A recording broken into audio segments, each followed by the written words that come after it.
కలుగాక. ప్రభువైన యేసుక్రీస్తునామములో మీ అందరికీ శుభము తెలియజేస్తున్నాను. ఈరోజు దేవుని యొక్క వాగ్దానం చదువుకుందాం. యెషయా గ్రంథము 2వ అధ్యాయము 17వ వచనం. మనుషుల గర్వము తగ్గించబడను. ప్రియులారా, ఈ లోకములో ఆత్మీయులైన మనకి పాపములో ఇదొక పాపము, గర్వము. గర్వము ఎవరిలో ఉంటుందో వారి జీవితంలో పతనం స్టార్ట్ అవుతుంది. గర్వం ఎవరిలో ప్రారంభమవుతుందో వారికి ముందు నాశనం నడుస్తుంది. ఒకవేళ నీ జీవితము దీనస్థితిలో ఉన్నప్పుడు నా ప్రభువు నిన్ను లేవనెత్తి నిన్ను రక్షించి నీకు ఒక మంచి ఉద్యోగం నుంచి, మంచి భార్యనిచ్చి, మంచి పిల్లల్నిచ్చాడేమో, ఒక ఉన్నతమైన స్థితిలో నిన్ను పెట్టాడేమో. ప్రియ సహోదరి, దేవుడు నీకు ఒక చక్కటి ప్లాట్ ఇచ్చి, మంచి ఇల్లు కట్టించి, ఓ చక్కటి కుటుంబాన్ని దేవుడు ఇచ్చాడేమో. అన్ని పొందుకున్న నీవు ఈరోజు లోపల గర్విస్తున్నాయేమో. నీకున్న ధనాన్ని బట్టి, నీకున్న అందాన్ని బట్టి, నీకున్న జ్ఞానాన్ని బట్టి, కలిగి ఉన్నది ఏది కూడా నా దేవుడు అనుగ్రహం ద్వారానే మీరు పొందుకున్నారు. కాబట్టి ఒకవేళ నువ్వు చదువుకొని ఉన్నతమైన స్థితికి, ఒకవేళ బయట దేశంలో మంచి లక్షల జీతం తీస్తున్నచ్చు, కానీ నీ మొదటి స్థితి మర్చిపోవద్దు. నా ప్రభు నిన్ను ఏ స్థితిలో పట్టుకున్నాడో, ఏ స్థితిలో లేవనెత్తాడో, ఏ స్థితిలో నిన్ను ఆదరించాడో, ఏ స్థితిలో ఉన్నప్పుడు నిన్ను స్వస్థపరిచాడో, ఏ ఒంటరి స్థితిలో ఉన్నప్పుడు నిన్ను హత్తుకున్నాడు ఆయన, ఆ స్థితిని మర్చిపోకండి. అందుకే గర్వ ఏలుబడి చేస్తున్నాడు. కాబట్టి ఉదయకాల వాగ్దానం దేవుడు మనతో మాట్లాడుతున్నాడు.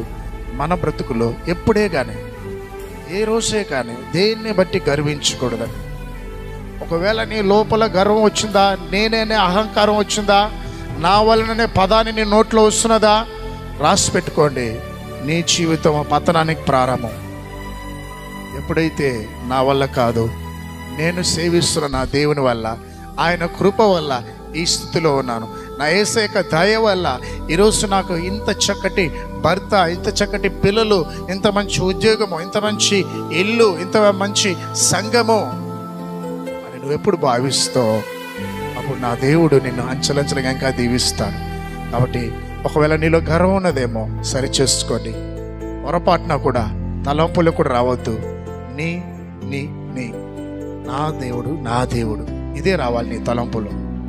పడుకున్నా అదే ఉండాలి, లేచినా అదే ఉండాలి. కాబట్టి నా దేవుని యొక్క కృప మిమ్మల్ని ఆవరించి ప్రతి ఒక్కరిని దీనులుగా మలుచునుగాక.